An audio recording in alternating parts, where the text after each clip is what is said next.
నీకు చెడు పుళ్ళు పుట్టిస్తా, కుష్టు గజ్జి తెగుళ్ళు రప్పిస్తా, నీ పంట చేలు నాశనం చేస్తా నా మాట వినకపోతే అని చెప్పాడు. మరి ద్వితీయోపదేశకాండం చదువు. మరి భగవద్గీతలో శ్రీకృష్ణుడు అంత ఫ్రీడమ్ ఇచ్చినప్పుడు, అంత స్వేచ్ఛ ఇచ్చినప్పుడు, అది అంత ఉన్నతంగా కనపడినప్పుడు, బైబిల్లో ఎంత నీచాతి నీచమైన బెదిరింపులకు పాల్పడినప్పుడు మరి దీని గురించి కూడా నీకు మాట్లాడే ధైర్యం ఉండాలి కదా. అసలు అక్కడ భగవద్గీతలో భగవంతుడు చెప్పిన శ్లోకం ఏంటండి? ఇతితే జ్ఞానమాఖ్యాతం గుహ్యతరం మయా.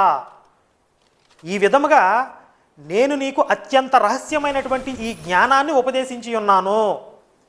ఏమిటా రహస్యమైనటువంటి జ్ఞానం? ఇస్లాంలోకి పో, క్రైస్తవంలోకి పో అనే కర్మయోగంలో చెప్తాడు. లోకేస్మిన్ ద్వివిధానిష్ట పురాప్రోక్త మయానఘ జ్ఞానయోగేన సాంఖ్యానాం కర్మయోగేన యోగినాం. ఓ పాపరహితుడు అయిన ఓ అర్జున, లోకంలో 2 మార్గాలు ఉన్నాయా? ఒకటి జ్ఞాన మార్గము, 2 కర్మ మార్గము.